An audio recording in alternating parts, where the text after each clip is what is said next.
We are now on item 7. This is page 51. The submission to the Water Services Entity Bill. Now, just before we introduce this, Tracy, now I do note that council has an agreed position on the Three Waters reform, which was put through the council meeting on the 30th of September 21. So just wondering if you wanted to kick us off in terms of is there alignment in this submission with that agreed position that council has already established?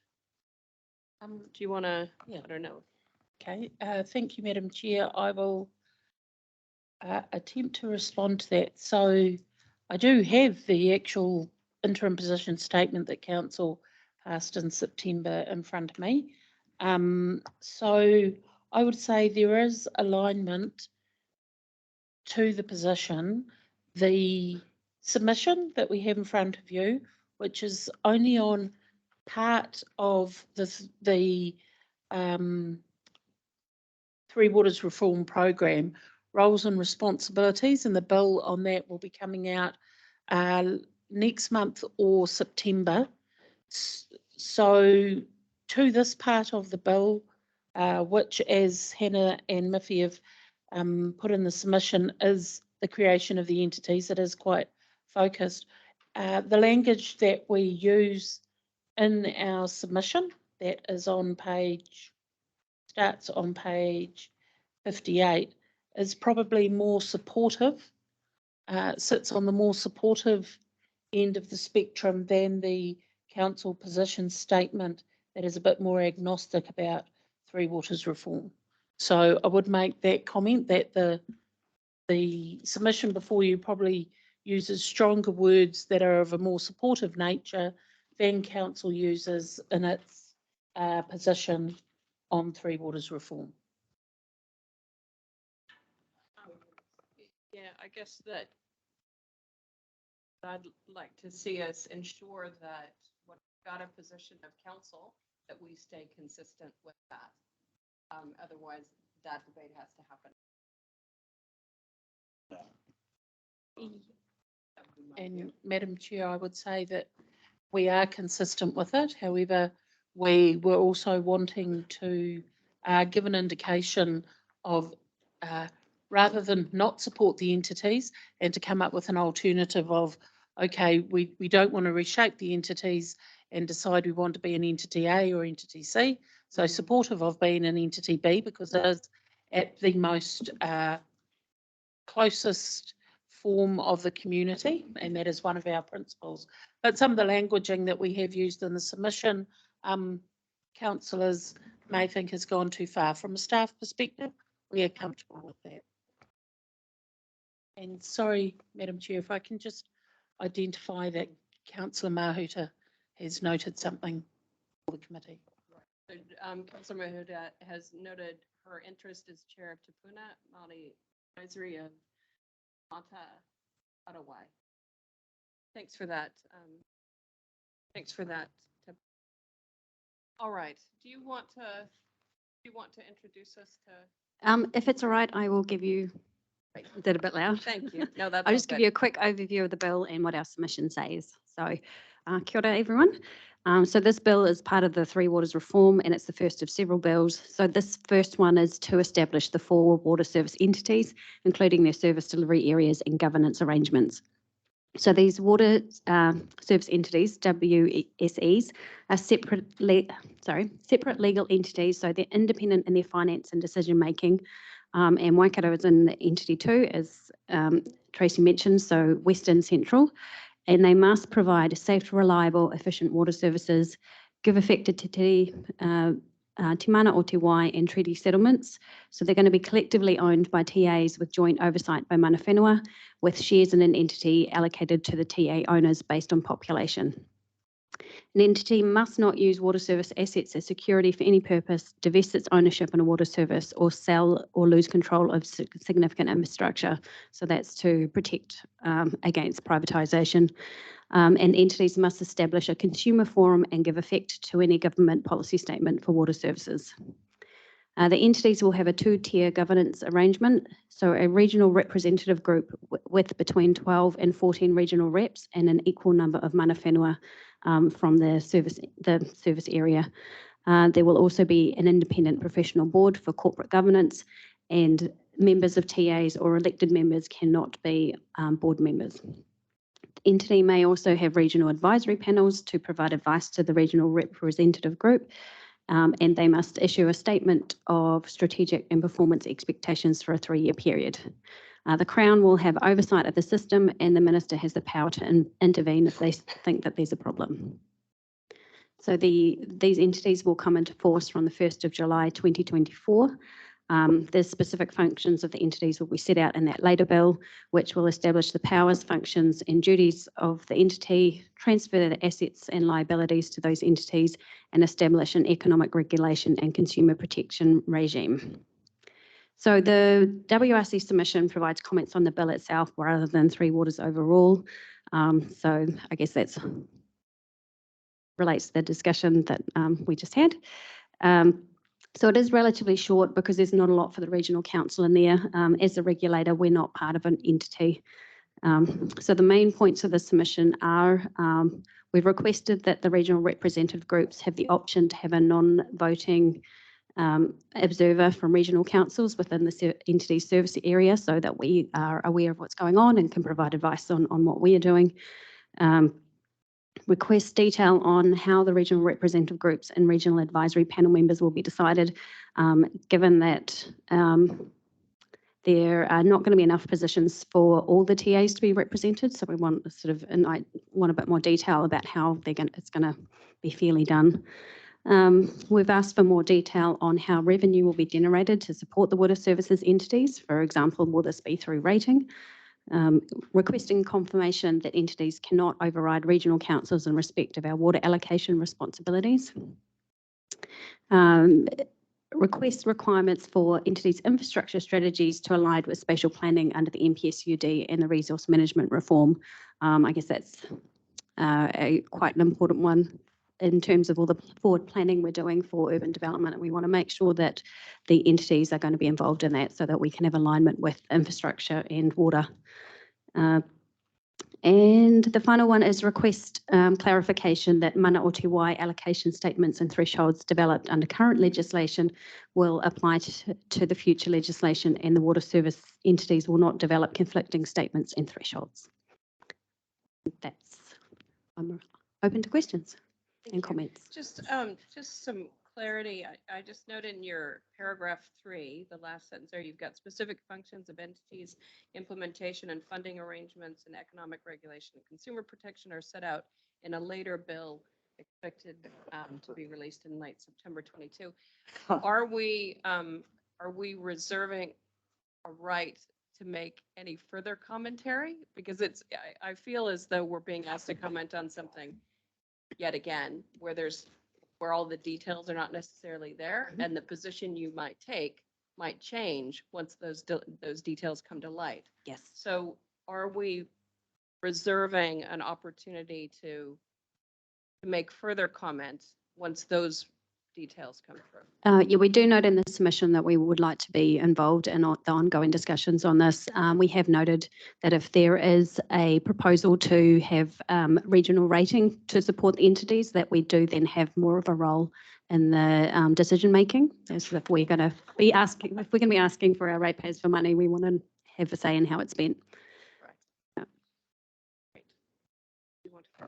Yeah, Madam Chair, you'll appreciate we've had a large number of submissions this training where we haven't had all the information at our fingertips, and we commonly use that the plane's been built as it's been flown.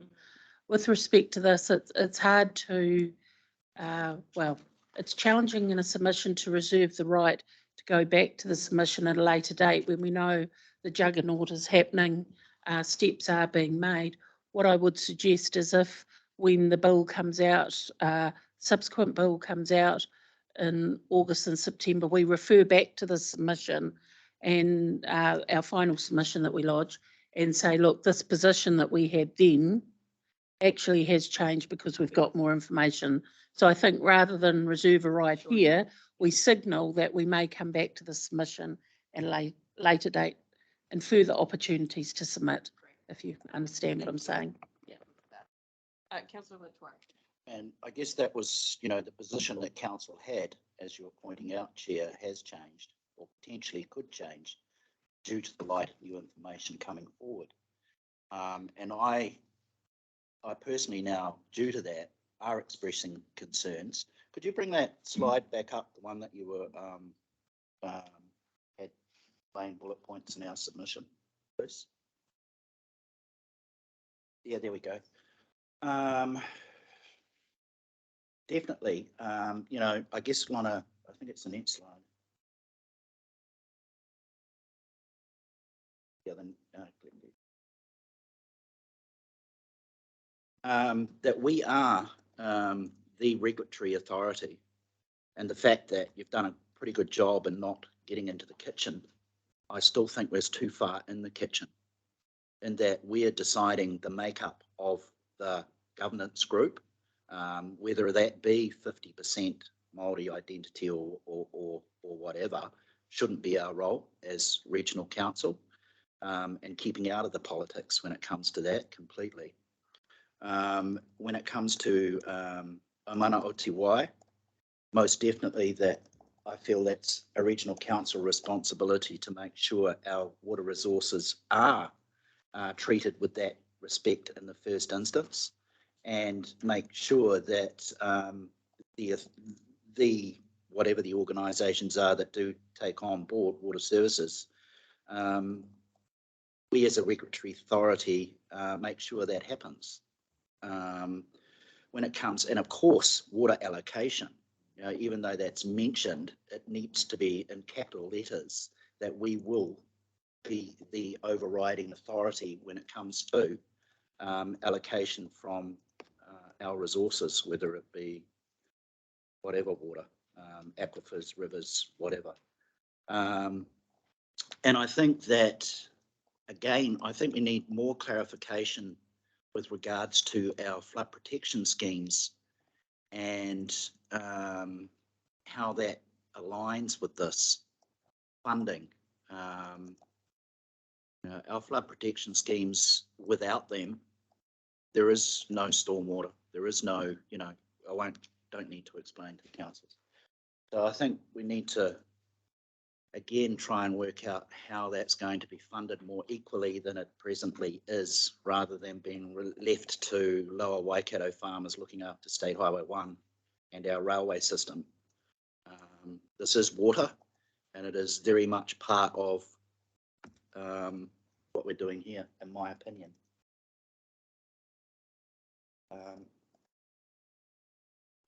Oh, Tracy. just as a, Yeah, sorry, Madam Chair, I just didn't fully understand what you said with one of your points, Councillor. So I just want to make sure, I think what I hear you said as an whatever the organisations are, we need to make sure that as a regular authority, whatever the organisations are, we as a regulatory authority need to make sure that it happens, that they are accountable.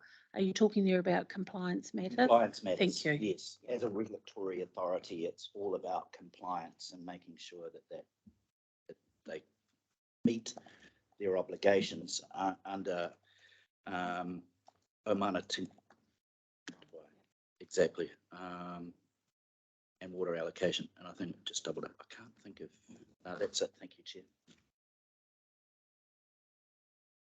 Thank you, Chair.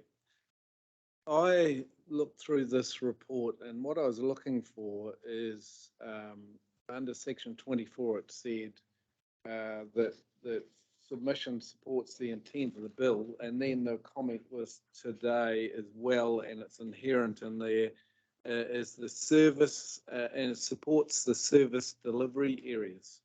I was looking for any rationale within our submission that actually brings you that conclusion, and I could find none. So what I'm saying is, if we're going to take a position on something which is highly not only political, but of great interest to people out there, and we're going to say we agree with the service delivery areas, we, in my view, if you're going to take that position, you've got to have a rationale. Why does the regional council take that view when in fact we've been talking for years about catchment-based solutions? And we're now talking about dual catchments, and we're trying to take things across into other catchments. And I've been looking for the rationale as to why we support that service area. So my view is that we should not specifically support the service area boundaries. You can support the intent of what an entity is trying to do. But I have, let's say, some concerns about how any entity might work across different catchments. And that, from a regional council point of view, I've got a big concern about it. So that has not become clear, neither in the narrative that we're putting forward in our submission or anything I've read. Now, I haven't read anything that gives absolute clarity to why we are having to work across those and how that's going to work between totally different catchments. So those are things that I think at best, we shouldn't say we support the service delivery areas. That's just my view, and I wait for any councillors to have, and I also want staff to make a comment on that. Thank you.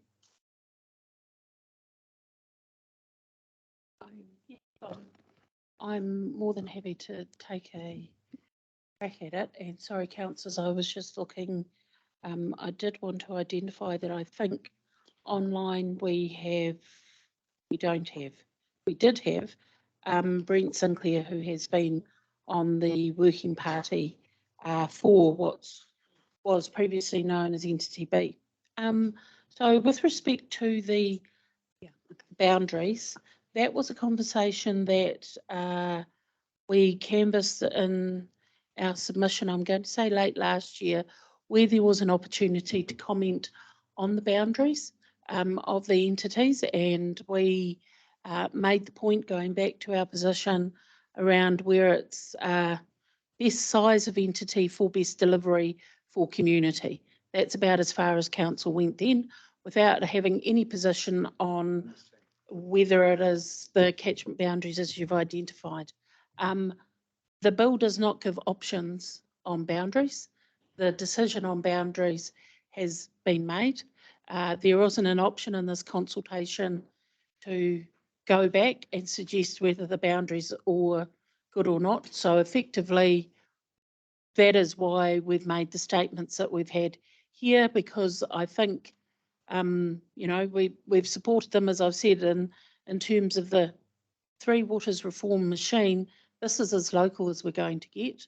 So that's why we made the comment there around support. There is not an option as part of this submission process to suggest otherwise, but I do understand what you're saying there. If council still wants to keep its powder dry in that regard, support the entities, but be silent on the boundary locations, would be guided by council. If there's anything further you'd like to add? So the discussion that staff had was the support was based on our entire region being kept within one entity. So that was, I guess, that was the support, that we haven't been split up across different entities. So, but the understanding is that it's just based on population. Happy to say that. Okay. Rationale. Mhm. But they just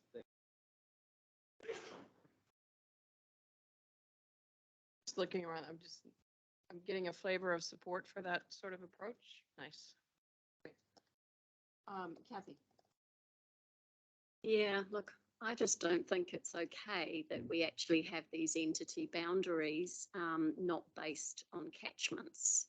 I mean, we have been, like Barry said, we've been talking about catchment-based solutions the whole time that I've been in council. And then all of a sudden we end up with entities where we're not allowed to have a say on what the boundaries are. I just think that's ridiculous.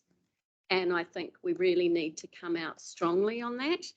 I mean, somebody wrote to me recently and said, you know, specifically about this, that the boundaries are more based on iwi rather than catchments.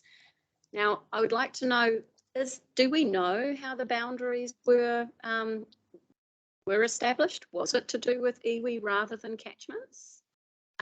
Because I'd really like to understand why we're in this position where we're not allowed to comment on the catchment boundaries. And I mean, I'm just thinking probably not so much for our entity, but you know, if you look at the Nelson-Wellington split, there doesn't seem to be any rationale for that other than it being an iwi boundary.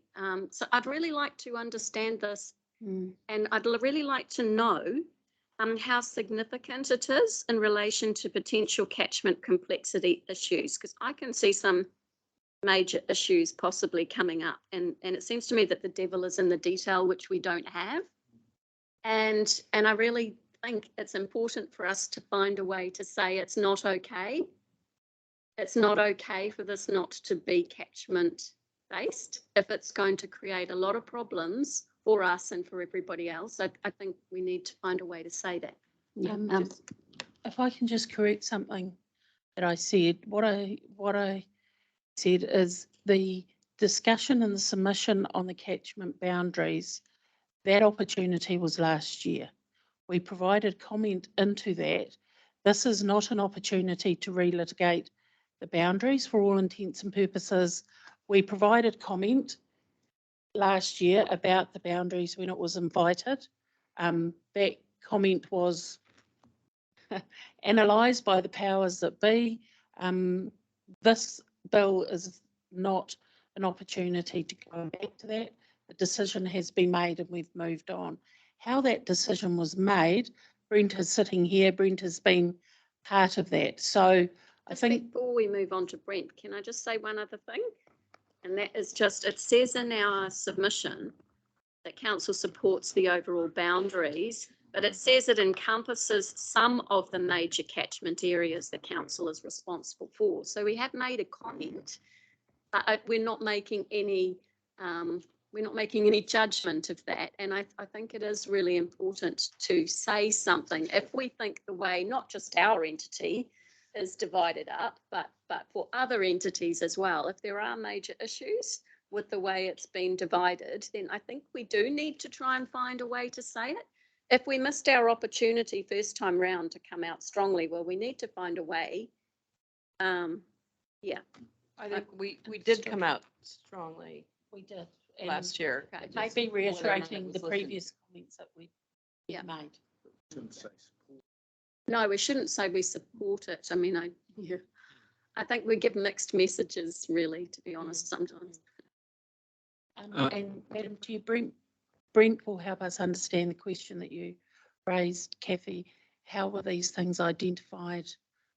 What was the basis? Yeah, so morning, councillors. So when the government was still looking at the shape of these entities, they looked at lots of different models. They looked at different options. They looked at how it looked from an iwi Māori perspective. They looked at catchments. They looked at a whole range of different matters when they came up and proposed those four entities. And one of the matters that they looked at was financial stability. And so that was, you know, would it be more financially stable long term to have a smaller number of entities? Because remember, they were looking at one stage of maybe having one or two. You know, they looked at a whole range of different options, as Tracy identified. They went through the mix about what is the outcome when you look at all the various inputs to it. So in terms of the entity B, which is with our area, it is catchment based. So it's the entirety of the Waikato catchment. Waikato Regional Council. It's the entirety of the Bay of Plenty Regional Council catchment. It's the entirety of the Taranaki Regional Council catchment. And there's a part of Horizons, one of their catchments. So so entity B is catchments. So those entities would be working in catchments the same way entity A are all of the catchments north. So it's all of Auckland and all of Northland. So again, catchment related. One of the things that a number of people note is that there's part of the southern North Island catchment, which is the Horizons, the other part of Horizons, Wellington and Hawke's Bay, and it grabs a piece at the top of the North Island, top of the South Island. My understanding is that's where there has been input in terms of which is Ngāi Tahu. Yeah, and so it's a totally appropriate thing for them to be considering different elements when they're looking to decide on where those lines might be. But in terms of where we're impacted, it's all of the catchments of the Waikato. So it is very much a catchment-based approach, but lots of catchments because it's Taranaki and Bay of Plenty as well. So that was the background. But Tracy, as Tracy said, they went through, presented all the different options, went and consulted on it, got feedback from all the parties, and that's why they ended. And then they ended up on the 4, which is what we have. What I'm So- sort of picking up though is a level of discomfort with words like support. It's in the submission, Mm. I understand. But also it does say in point 13, the boundary this is for the Waikato Regional Council. The Waikato Regional Council will be included in Entity 2 and the boundary encompasses some of the major catchment areas the council is responsible for. Okay, so we need to figure out whether we need to change that then, if that's the case. Yeah. Because that worried me, that. Councillor White, could you just point me to that in the? It's page 59 under entity boundaries, number 13. The council supports the overall boundaries of the entities. The Waikato Regional Council will be included in Entity 2 and the boundary encompasses some of the major catchment areas the council is responsible for. Yeah, So so there just seems to be a bit all, of a, yeah. yeah. Sorry, I was looking in the Are you report, sure? so I wondered. Yep. Okay. Yeah, Yeah. so, I recall that one of the early options that was just being talked about was a Waikato Bay of Plenty partnership, if that's the right word. And early on, many of you will know that the territorial authorities from Waikato and Bay of Plenty were working together. And there was a lot of pre-planning that happened between those councils because they were anticipating that they were going to join that, like a central North Island. And then later on in the piece, the local authorities, because remember they're the ones that are primarily affected by this. When the government said Taranaki as well, they drew Taranaki into that little that grouping because they've been thinking about this at the territorial authorities for obviously a very long time now. So originally it was going to. They thought it was going to be Bay of Plenty Waikato, but obviously the government decided they wanted it to be bigger.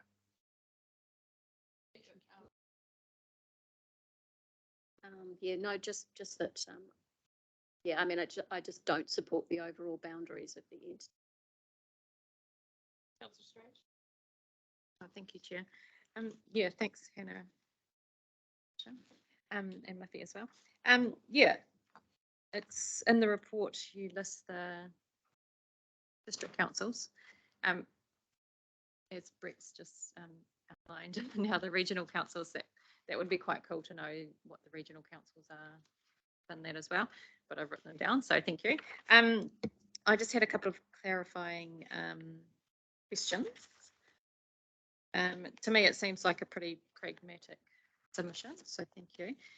Your recommendation 12A, add an option for regional representative groups to appoint non-voting observers. Would that be on a staff level or a governance level or both? I believe that would be on a staff level because those are, that's the level of those panels. So they're not, I'm fairly sure the detail was that they weren't for councillors. Let me check my notes. That's what I heard you say earlier. Yeah. So our regional council representative would be staff level. Thank you. Yeah. I just note that there is a lot of confusion and there's lots of debate out in the public arena. And there seems to be some confusion about the regional council role and a role. So I was just wondering whether it would be a good idea for us to put some communications out around our submission just to outline our position, outline the regional council's roles around compliance, regulatory things, just so that there is good information out in the public arena in regards to our role as a. So, Yeah, through you, Madam Chair, I don't disagree with that suggestion. However, the roles and responsibilities and that clarity is coming out in the bill in August and September. So I think if we were to pop something out in advance of that bill, we know that we will remain, we hope that we will remain the regulator, but the actual roles and responsibilities, I think waiting until we see the next bill is probably the better idea to do that. I would be loath to put out any proactive media that kind of talks about that at the moment when this submission is purely relating to the creation of the water entities. I know what you're saying. I fully appreciate it is a very confused space. Yeah. I wouldn't want to inflame the space, I guess is what I'm suggesting. yeah. So what I'm hearing is that communications will come in time. In the next couple of months, I think. Brent, you know it's indicated in the next couple of months the roles and responsibilities, which is shocking timing. Yes, councillor. So following Bill 1, there will be Bill 2 and then a Bill 3, although there's a potential for them to try to link Bill 2 and Bill 3 into one package, which then, if you like, provides that sort of detail. So as you would expect, what's happening more at, if you like, officials level right now, which is where we're involving ourselves, is in the third water space. So it's very clear, drinking water, somebody else's gig. Delivery of wastewater services, somebody else's gig, but we are the regulator, just the same way that we regulate the territorial authorities. Stormwater is a potential for overlap where does stormwater become drainage? Yeah, and so there's a bit of work going on around in that space. So, for example, in the Kaipara area, there are, I think, some of their councils up there have like 27 drainage districts, and so they're working through, well, what would happen with those? Would they go to the entity or would they stay with the local authority? This council gave transferred drainage district stuff across to Mirawara Piako. What would happen with those? So there's some, and so because that's a space that potentially impacts on this council, we're keeping a watch on that so that we can advise you as best we can what that overlap looks like, and that's a bunch of work that will then come through in the second bills around, because historically what you would have heard is that effectively it's those hard assets, your pipes, your treatment plants, all those sorts of things going to the entities.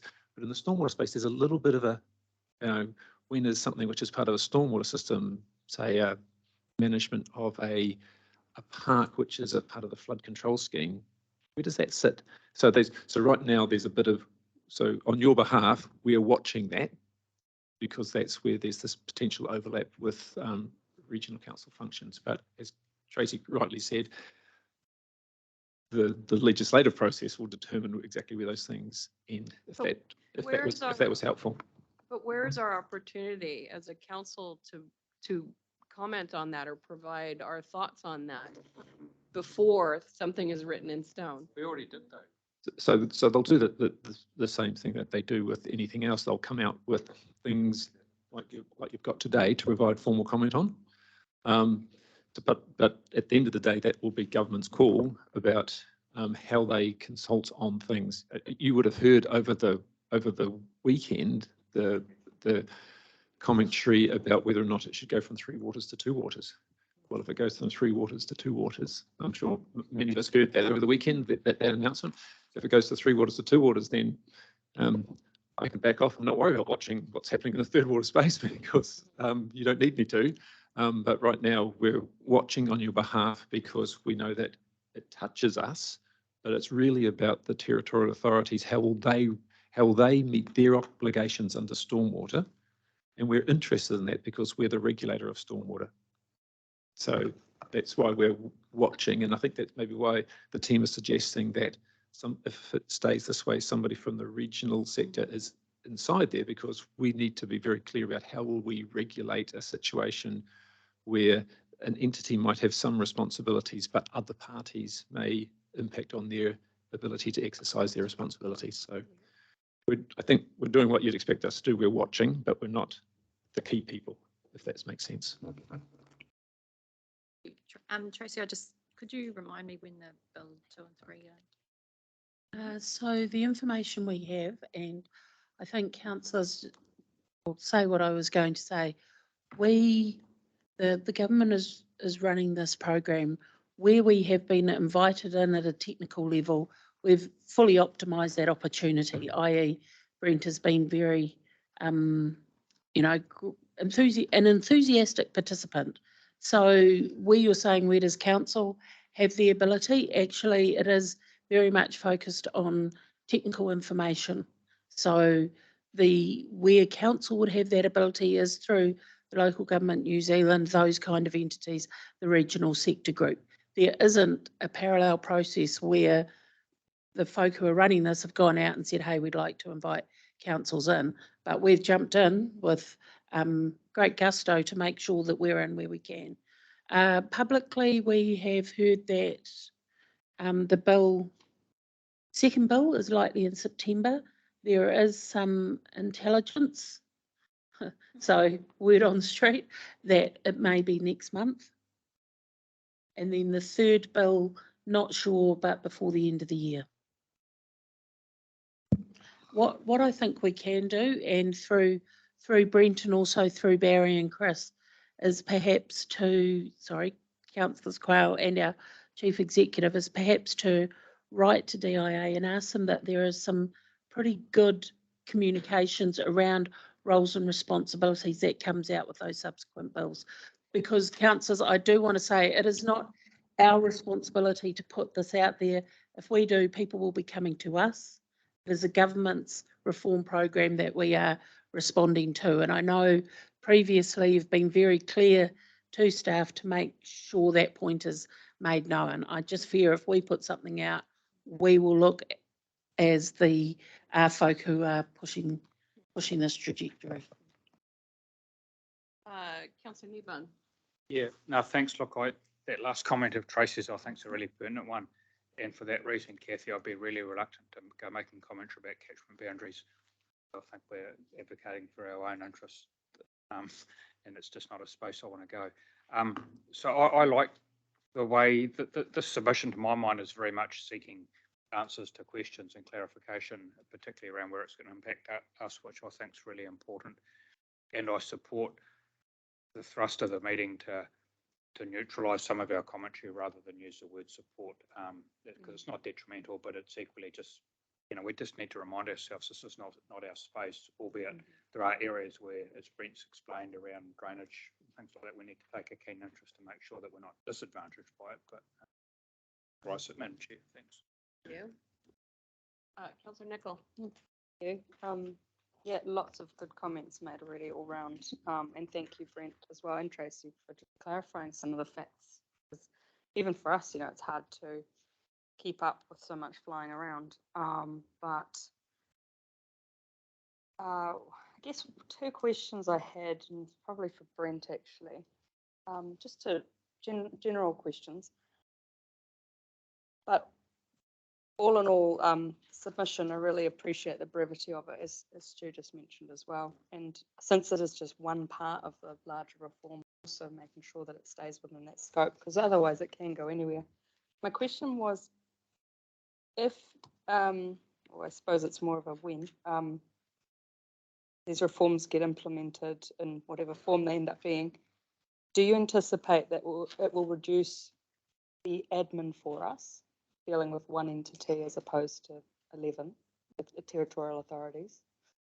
And my second one is, do you believe it'll get the upgrades happening that are required to protect and enhance the environment faster than what is currently the trajectory status quo? I'm just asking for a professional opinion. And he might jump on the fence, I don't know. Okay, so if we start for the first question, admin. Efficiency and effectiveness, really. So in Just wondering. in those three water space, probably, because you'll have one entity which you have to engage with around those matters rather than 14 different ones. But I'll still need to engage with my 14 different territorial authorities because they all have other things like seawalls and, you know, landfills and all sorts of other things. Of course. But there comes, but it's, so from an admin perspective, I'm not We do what anticipating we have to do, don't we? it's the stuff that I'm going to have to do anyway. It's just going to be, you know, different.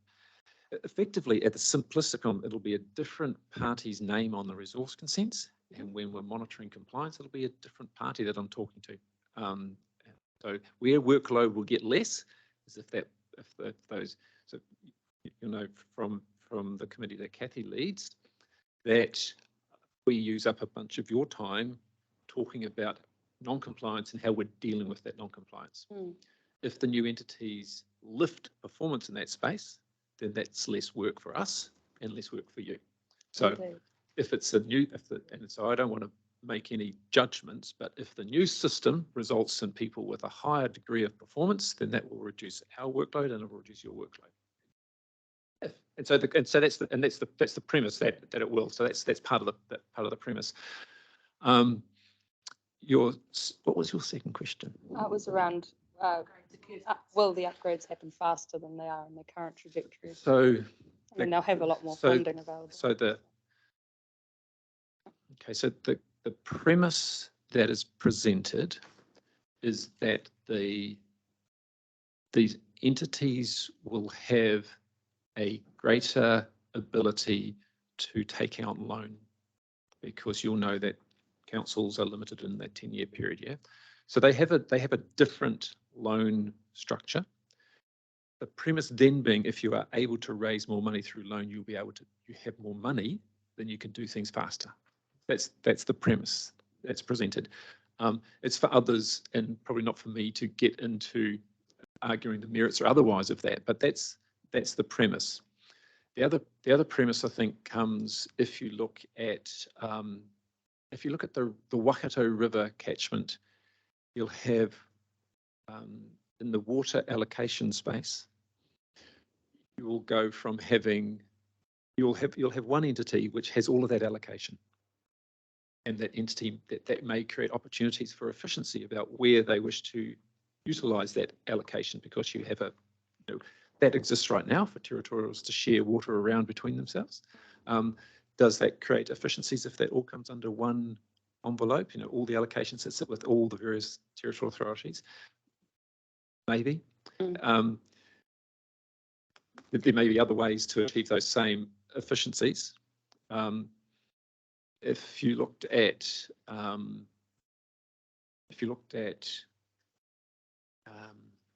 programming and scheduling of capital infrastructure, then you might find that there are efficiencies around programming. This is, I've got to be really careful. I know this is a really, really political space, and I don't want to. This is a political decision at the end of the day. But when I speak with Fonterra, for example, I speak with Fonterra and say, "What's your capital work program around the country? How many billions are you spending around the country? How do we make that an efficient spend so that it provides for social and economic well-being. And by that I mean, we don't all around the country drive all the work in year 1 or 2 of their program of work.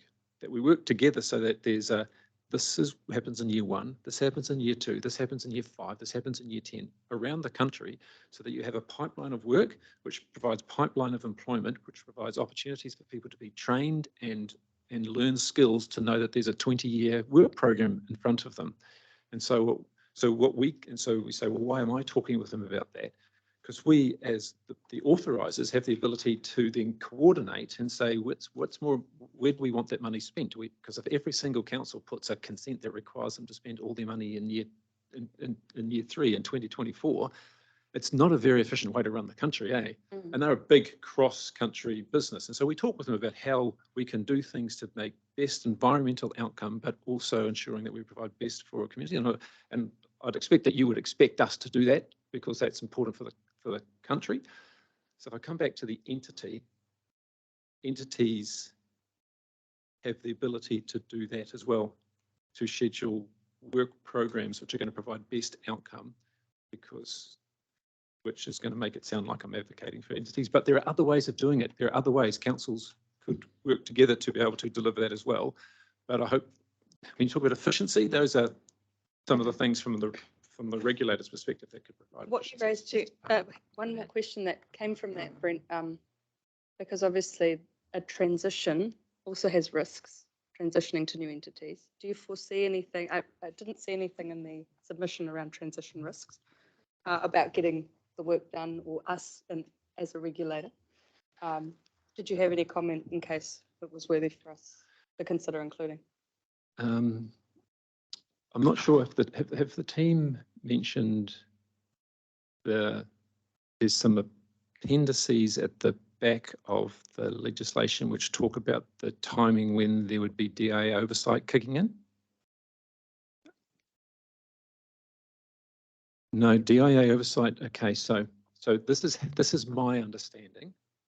Okay, so Sure. the might want to have a little look at it, but my understanding is from December next year.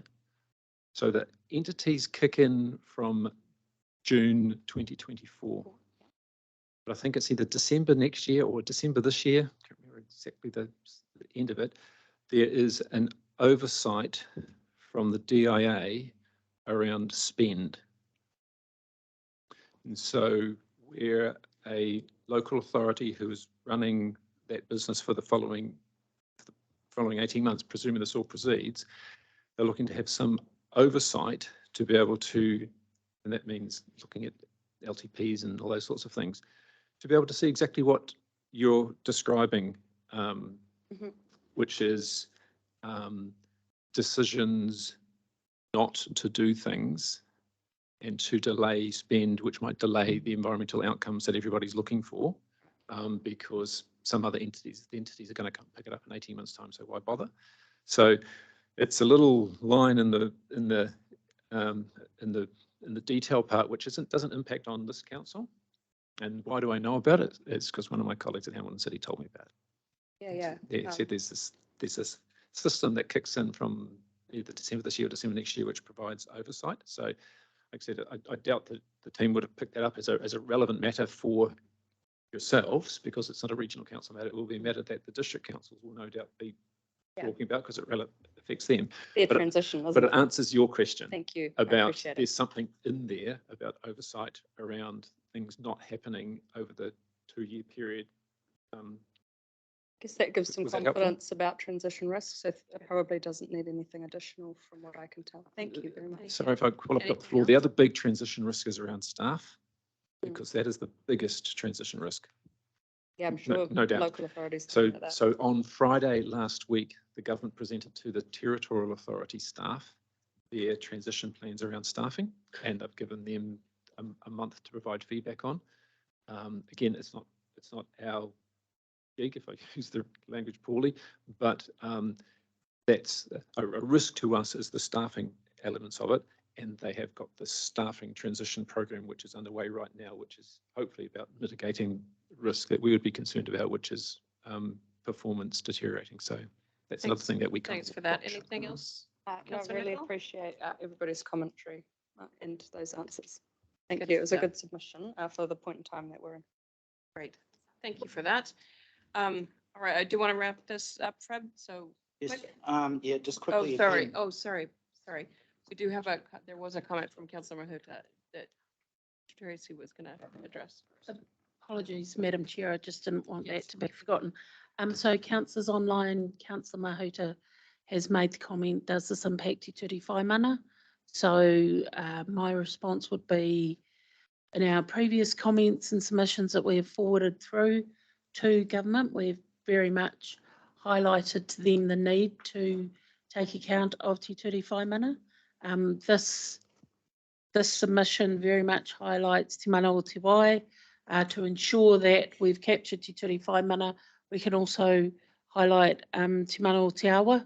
I think it's important, but I would suggest to the Waikato River Authority that had they not been participative, which I understand they have, to really watch these bills that are coming out in the next couple of tranches, because they will be really important in terms of not only the authority, but also the iwi JMAs. Thanks for that. Councillor Letchworth. Yeah, again, the slide that I was referring to doesn't reflect what I'm reading in here, so I guess it wasn't relevant with regards to the makeup of the committee, and I can't recall whether or not we said we were supporting that or not. And yet, that slide that I wanted to see, it was about the second or third slide up that we first looked at. I see on page 53.21, well, paragraph 21, pointing out we want to keep out of the kitchen, and the bill providing for a TA ownership with joint oversight by mana whenua. Well, to stop privatisation, I support that. But again, I'm not quite sure whether it's a role of regional council to be stating that. I need clarification on that, I guess, as to whether that's our role. The identity must not use water services, provide security purposes and ownership.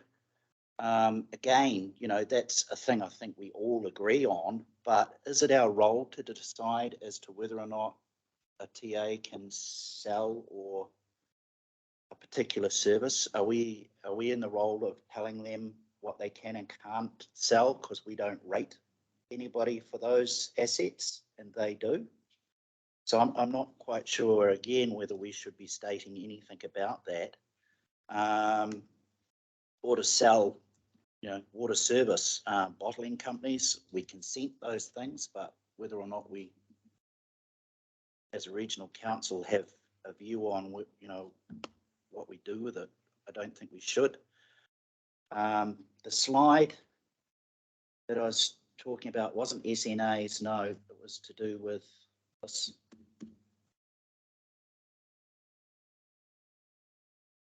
Next slide, I think. Makeup.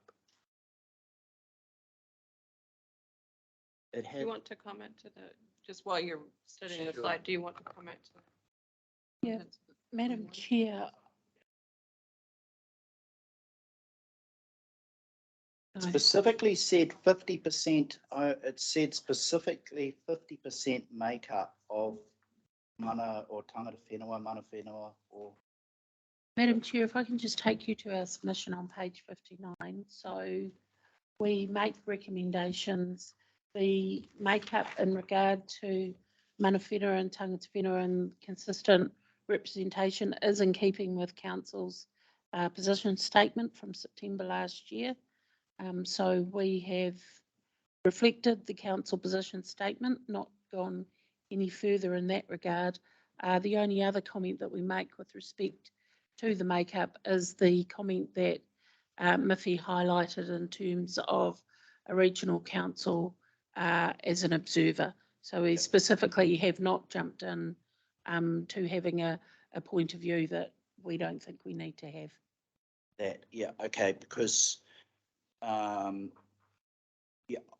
personally, I support it, but I don't think it's a view that regional council should have, again, keeping out of the politics, because I know, and you will have read the paper, that there are people basing an election campaign on the pretense that they're going to have that sort of influence as being a regional councillor. And I don't think that's right at all.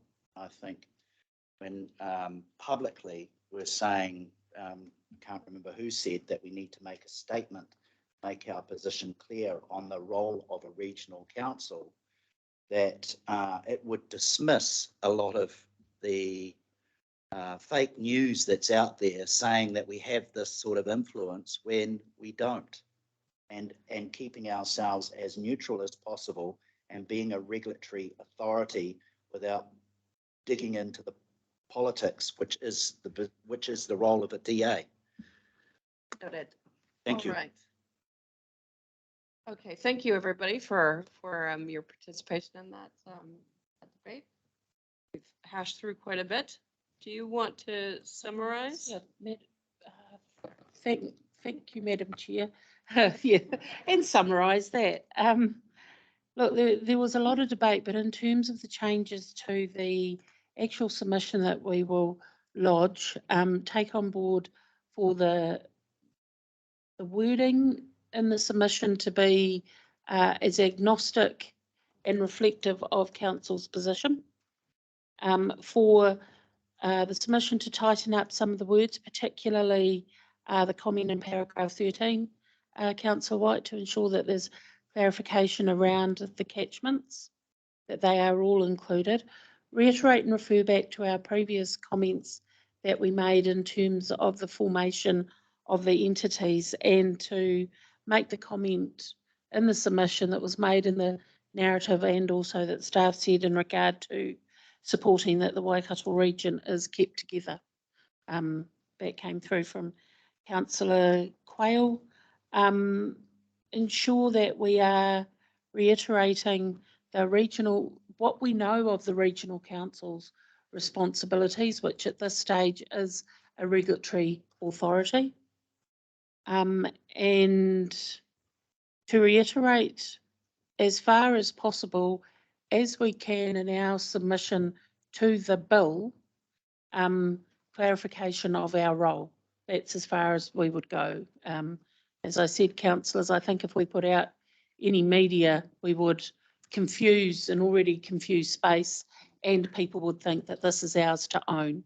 It is not ours to own, it's ours to respond to.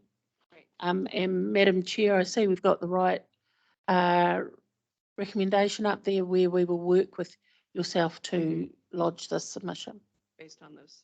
based on the summary comment. Made. Do I have a mover of that motion? Councillor Kneebone. Do I have a second? Councillor Strange. All those in favor? Opposed? Opposed? Thank you, everyone. All right. Last cab off the rank. Oh, you're gonna need like a more comfortable chair down there. You're just gonna end up parked throughout Baldy. All right, we're on item 8 now, the submission summary update. This is page 62 of the agenda. And welcome, Councillor Husband. But like school, whoops.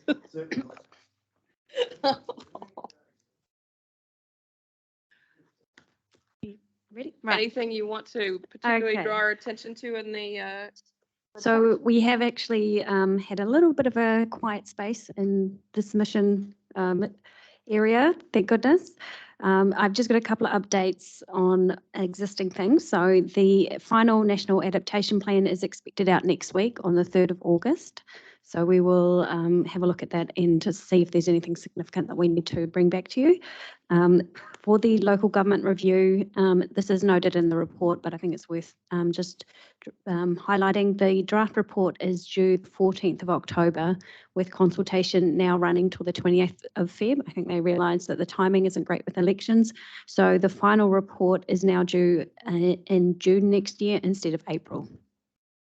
Again, with the RM reform, it's now the fourth quarter instead of the third. So instead of September, it's possibly October, but could be later. The national policy statement on highly productive land is expected any day. They're still saying end of July, so there's not many days for them to release it. And finally, we will be expecting plan changes from Hamilton City, Waipa and Waikato to give effect to the MPSUD. These are the intensification plan changes that bring in the medium density